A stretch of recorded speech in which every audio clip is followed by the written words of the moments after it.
Acordémonos que el sufrimiento de Jesucristo no fue Él el que se benefició. No se trataba de Él. Nos beneficiamos nosotros. Se trataba de nosotros. Se trataba de usted y de mí.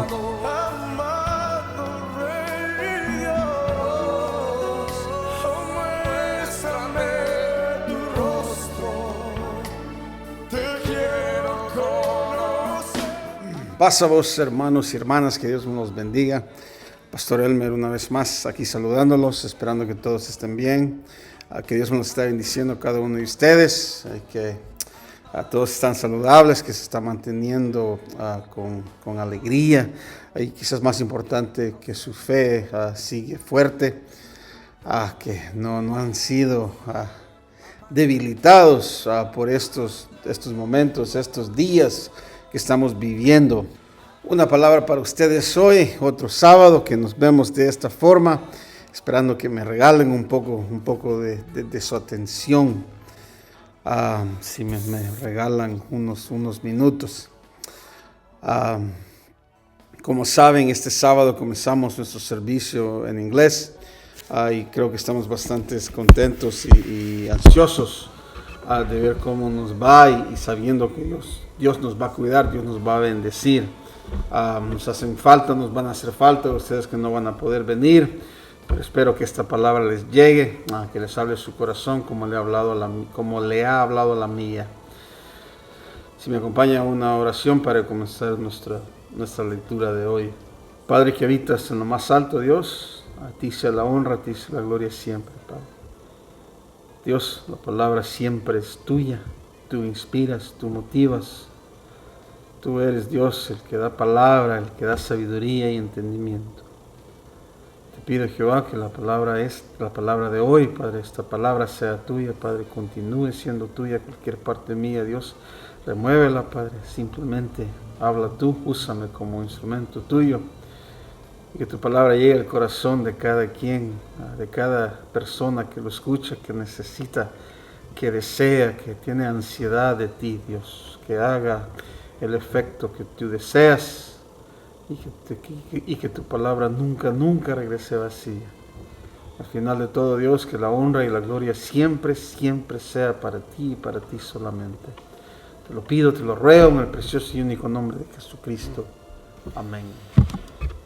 Hermanos, en estos tiempos que estamos viviendo, es algo que he notado, que he aprendido varias cosas yo de mi persona, tantas cosas que he notado, que he visto. De las cosas que he notado, no sabía que tanta gente estaba tan apasionada de tantas tanta gente estaba tan apasionada de tantas ideologías que existen hoy en estos movimientos que estamos viviendo. Y a la misma vez es un poco triste porque varios de los movimientos que se están moviendo hoy, especialmente estos que están declarando la necesidad de justicia social, hermanos, es un problema grande para nuestra iglesia. Y lo que me da a ver y a reconocer es que siento que muchos se mueven a estos movimientos sin saber en verdad el propósito de muchos de ellos. La libertad de expresarse, la libertad de tener una ideología personal es una libertad que se nos da. El problema con estos movimientos es que quieren quitar el derecho de poderse expresar como uno desea, esté de acuerdo o no. El problema, hermanos, es que si esto continúa y lo apoyamos, la iglesia está próxima a que tratan de callarla. Que si estos movimientos, en cual muchos cristianos, hermanos, que he visto que están apoyando esto, si estos movimientos continúan y nosotros los apoyamos, nosotros mismos nos estamos atando y ahorcando nosotros mismos, porque ¿A quién creen que sigue después de esto?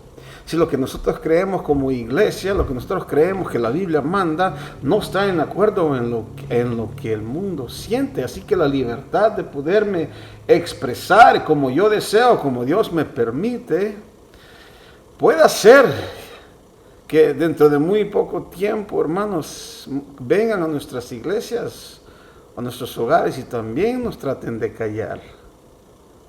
También nos traten de quitar el derecho de expresarnos, creer en lo que nosotros creemos y cómo nosotros creemos. He aprendido en esta cuarentena que la iglesia tiene que continuar, que esto tiene que seguir. Nos hemos dado cuenta que la iglesia no es el edificio, son las personas. Y también he aprendido que hay mucha gente que no mucho le afecta que no haya iglesia. He aprendido que en la forma que tenemos servicio, en la forma que hacemos el orden del servicio, no necesariamente es la forma que se tiene que hacer, porque no hemos podido ni todavía.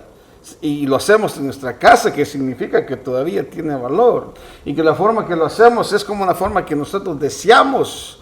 Es una tradición que tenemos, no necesariamente algo que está escrito en piedra.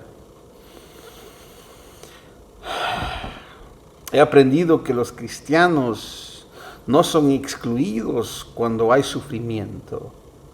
Que aunque la iglesia ha sido protegida, nuestra iglesia no ha sido afectada en esto. En una forma de salud, no ha sido afectada. No hemos perdido a nadie de nuestra iglesia, gracias a Dios hasta ahorita. No significa que no va a haber o no va a existir sufrimiento dentro de la iglesia, o que pueda haber, o que va a venir. Si han estado siguiendo mis sermones y me han dado un poco de su tiempo, hay un tema en común y es un tema que he estado hablando bastante y es de sufrimiento, es de los tiempos difíciles que vamos a ver, los tiempos dificultosos.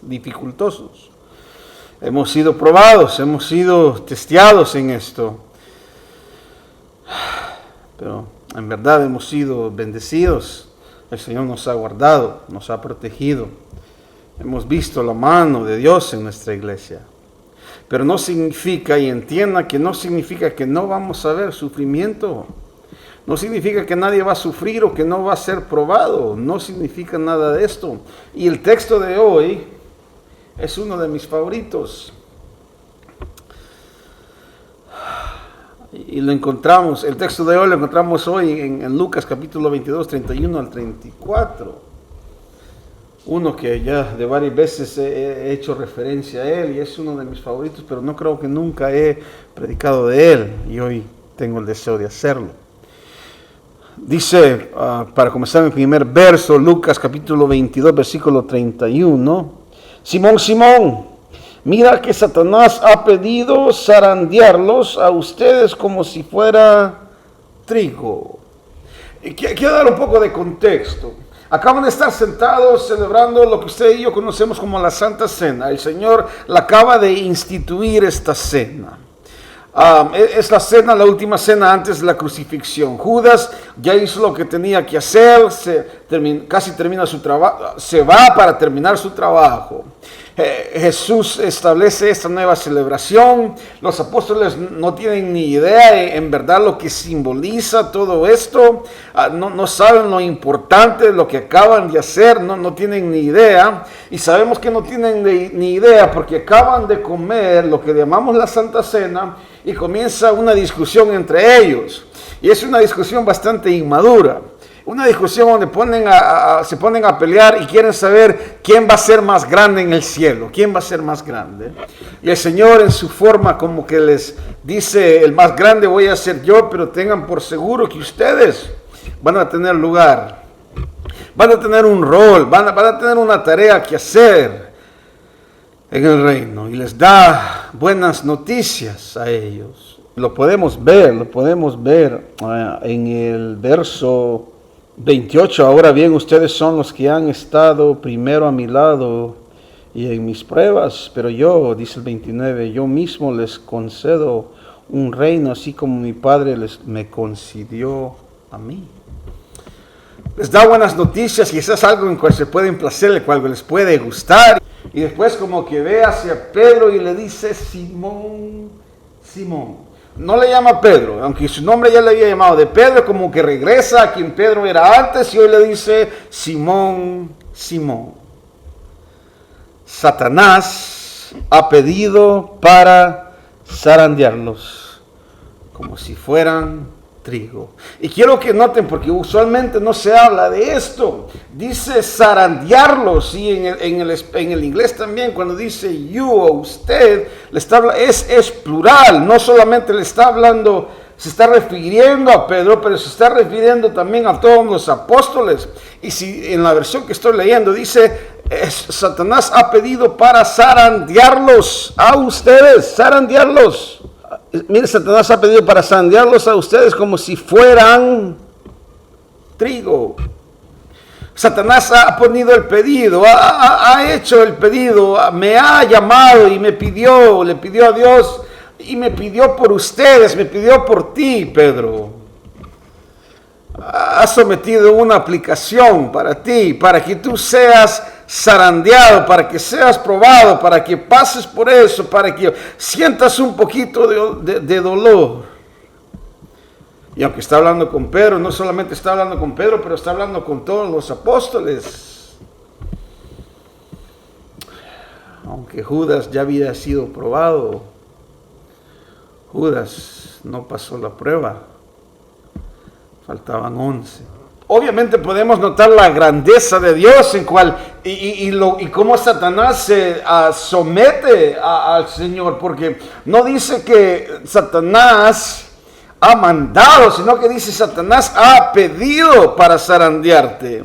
Y veamos que Dios es superior a Satanás y Satanás tiene que someterse a la voluntad de Dios y a lo que Dios desea. Viene y le pide, que quiere tentar, que quiere probar a los apóstoles, que quiere probar a Pedro, y Satanás no solamente puede actuar en la vida de ellos, sino que Satanás tiene que pedir permiso para actuar en la vida de ellos, y no solo de ellos, pero también en la nuestra. Nos indica que todo está bajo el control de Él, que para que Satanás actúe en la vida de nosotros, tiene que pedir permiso. Dios lo ha permitido. Miren 1 Corintios capítulo 10, versículo 13, miren lo que dice.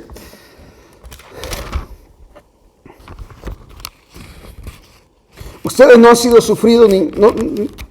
sufrido ninguna tentación que no sea común al género humano, o sea, algo que es común que los humanos sufren, pero Dios es fiel y no permite que ustedes sean tentados más allá de lo que puedan aguantar. Más bien, cuando llegue la tentación, Él les dará también una salida a fin de que puedan resistir. Dios permite que aguantemos, que seamos tentados a un punto donde podamos aguantar. Y si no podemos, dice el apóstol Pablo, si no se puede, pues va a dar la avenida, la forma en cual podamos salir de esto.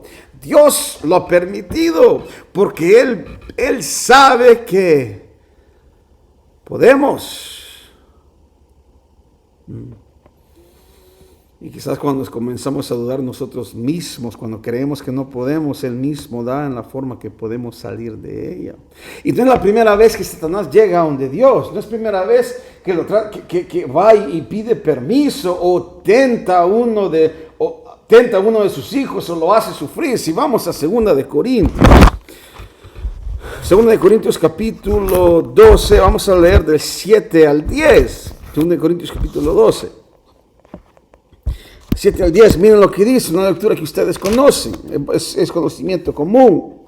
Dice el 7, para evitar que me volviera presumido por estas sublimes revelaciones, para que no me crea por lo que yo sé, una espina se me fue clavada en el cuerpo, es decir, un mensajero de Satanás para que me atormentara. 3 veces rogué al Señor que me la quitara, pero Él me dijo, bástate de mi gracia, pues mi poder se perfecciona en la debilidad, y por lo tanto gozosamente haré más bien hablar de mis debilidades para que me permanezca sobre mí el poder de Cristo. Por eso me regocijo en mis debilidades, en insultos, privaciones, persecuciones y dificultades que sufro por Cristo, porque cuando soy débil, entonces soy fuerte.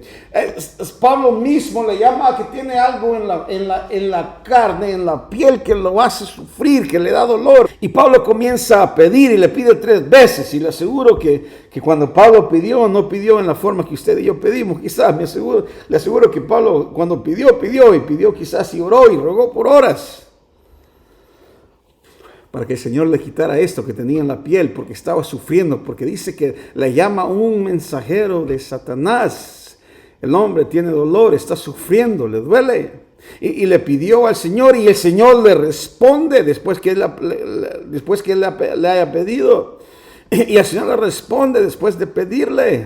Y le dice, oye, no te preocupes por lo que tienes. Mejor, como que el Señor le dice, cállate y sigue predicando. La respuesta es no, la respuesta es sigue doliendo, la respuesta es sigue sufriendo, la respuesta es no te lo voy a quitar, te voy a recordar de tu humanidad, te voy a recordar de tu debilidad, te voy a recordar de la dependencia completa que tienes de mí, te voy a recordar que hay cosas que están fuera de tu control, así que la respuesta es no. Y aunque Satanás tuvo quizás la dicha de poder hacer esto, de hacerlo sufrir, es porque Dios se lo permite. Y cuando Pablo le dijo, quítame, lo dijo que no. En otro instante que vemos esto, es una historia bastante común que ustedes saben. La otra historia que vemos es la historia de Job. Cuando Dios mismo le dice a Satanás, Dios se está luciendo y le dice, oye, ¿has visto a mi hijo Job? Hombre recto y como él no hay nadie en el mundo, míralo. ¿Saben qué dijo Satanás? ¿Saben qué pidió? Satanás dijo, déjame zarandearlo como trigo. Y te aseguro, Dios, que te va a condenar, que te va a ofender, que no va a creer. ¿Y sabe qué dijo Dios? Hazlo. Hazlo que duela, hazlo que sienta dolor, hazlo sufrir. Quítale todo lo que tiene. Recuérdale de su humanidad, de su debilidad. Recuérdale a Job de su dependencia completa en mí. Recuérdale que recuérdale que hay muchas cosas que no están en su control. Dios permite el sufrimiento. ¿Se acuerdan el relato en Mateo capítulo 10? Mateo 10, 29. Que dice, no se venden 2 gorriones por una monedita. Sin embargo, ni uno de ellos caerá a la tierra sin que Dios el Padre lo sepa. O sea, Dios aún sabe de las cosas que si 2 pájaros mueren y caen del cielo y se mueren, Dios está consciente de eso. Y hace la comparación que no soy yo más valioso que unas palomas, y claro que lo somos. Pues Dios, es obviamente que Dios sabe del sufrimiento, de lo que estamos pasando, de lo que está ocurriendo. Dios lo sabe, Dios lo permite. Él está en control. Pedro, Satanás ha pedido para zarandearte.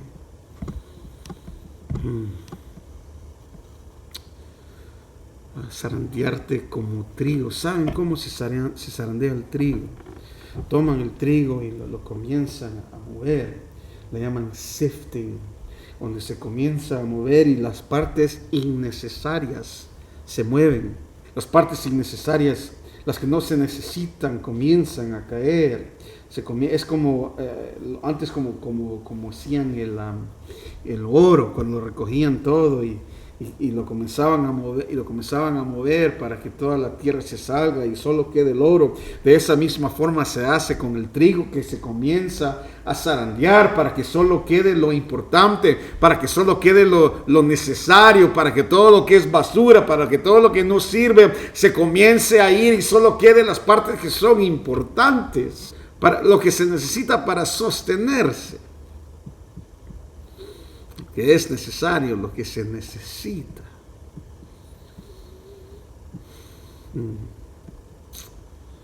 La parte interesante es el siguiente verso, donde dice, pero he orado por ti, Pedro, por ti, Simón, que tu fe no falle. y que cuando regreses le des fuerza a tus hermanos. Pedro, el Señor le dice a Pedro, pero yo estoy orando por ti. Satanás ha pedido por ti, pero yo estoy pidiendo por ti. Para que después que te zarandeen, para que después de que te prueben, para que después de que sufras. Hermanos, si yo hubiera sido Pedro, me hubiera puesto y dicho, permíteme. ¿Por qué estás orando la oración que cuando regrese de sufrir? ¿Por qué no la oración es para que no sufra? ¿Por qué estás orando? ¿Por qué estás pidiendo que mi fe no falte y me estás mandando a sufrir? Si tú eres Dios, si tú eres Jesucristo, si tú estás orando por mí, ¿por qué no oras para que yo no tenga que sufrir? Para que no sea zarandeado, para que no tenga dolor, para que no sufra. ¿Por qué no es esa tu oración? Pero esa no fue la oración. La oración fue: le pido al Señor que tu fe no falte para cuando regreses.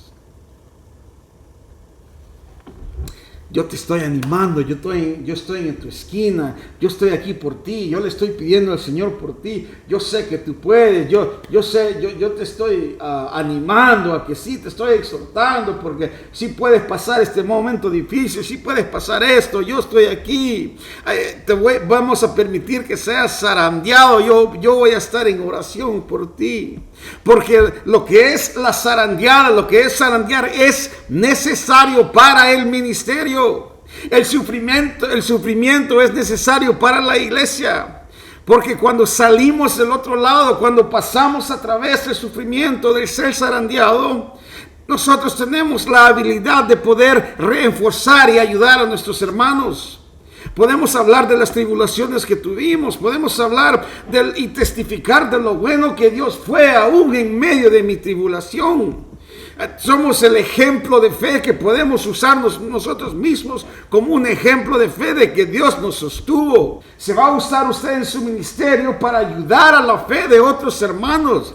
Lo que significa es que el sufrimiento no tiene nada que ver con usted o conmigo. El sufrimiento se trata de otra cosa. El sufrimiento es para el ministerio, para obtener el derecho de hablar con aquellos que están sufriendo, para tener el derecho y poder ser testigos de que aún en el sufrimiento Dios tiene solución, que Dios puede salvar. La razón que tenemos que sufrir y sufrimos es porque tenemos que tener la idea de qué es sufrir, para que cuando veamos a otro sufrir, cuando veamos a otro que está pasando momentos difíciles, que tengamos el derecho de decir: yo también sufrí, yo también pasé momentos difíciles y yo sé que Dios ha sido fiel en medio del sufrimiento. Así que se me da el derecho en mi ministerio de poder ser testigo de que aún en los momentos difíciles Dios todavía sostiene.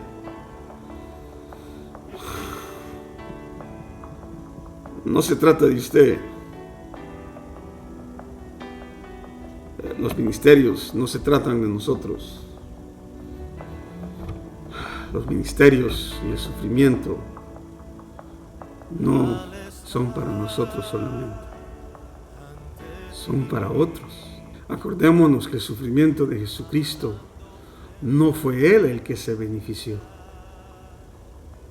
No se trataba de Él. Nos beneficiamos nosotros.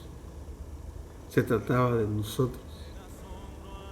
Se trataba de usted y de mí. El sacrificio, el sufrimiento, la tribulación de Jesucristo era amor. Tenía que ver, era salvación, era para fe, era para entendimiento, era para nosotros.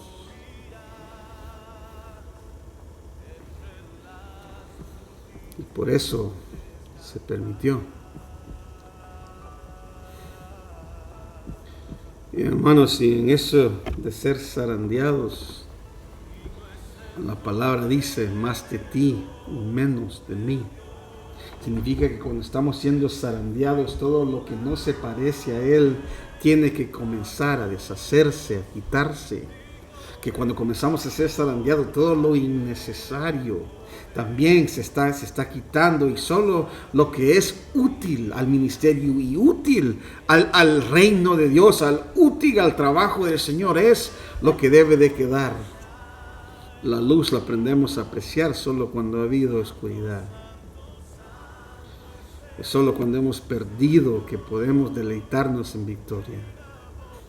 Es solamente cuando estamos en dolor y sufrimiento que podemos apreciar la salud. Hermanos, en estos 7 meses la iglesia ha sido zarandeada. Ha sido probada. 7 meses de no reunirnos. 7 meses de que esas puertas han estado cerradas. Las iglesias se zarandearon. Las iglesias fueron probadas. Los creyentes, los hijos de Dios, los cristianos fueron probados, fueron zarandeados.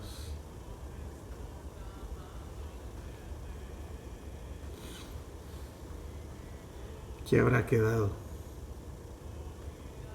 ¿Qué quedó?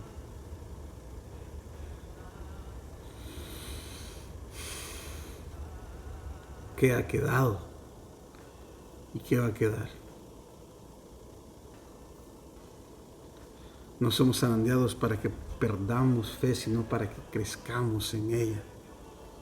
Y el Dios mismo se revela en medio de su dolor y podemos ver a Él aún en medio de la oscuridad. Le dijo: Simón, Simón, pido para que cuando salgas, el Señor ha pedido por nosotros. Él sabe que podemos aguantar esto, y espero, iglesia, espero que en verdad lo hemos podido hacer.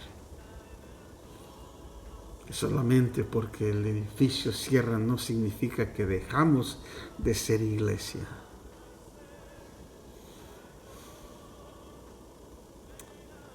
Hemos sido zarandeados como iglesia, como individuos. Y para unos no es la primera vez como individuos, pero sí es primera vez como iglesia. ¿Qué quedó, iglesia? ¿Quién quedó? ¿Quién fue fiel? ¿Quién se mantuvo?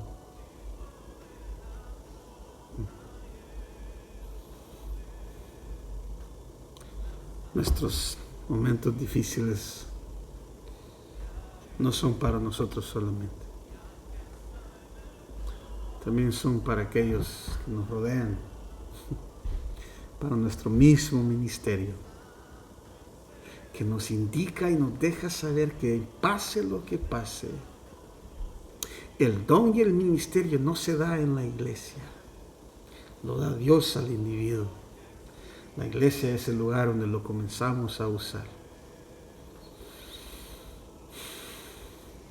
Pero el ministerio y el llamado es de cada individuo. Y mi oración es que en esta zarandeada que se nos ha dado, que nos hemos mantenido y que pronto nos vamos a reunir una vez más. Que Dios me los bendiga y hasta que nos reunamos una vez más. Pasa vos.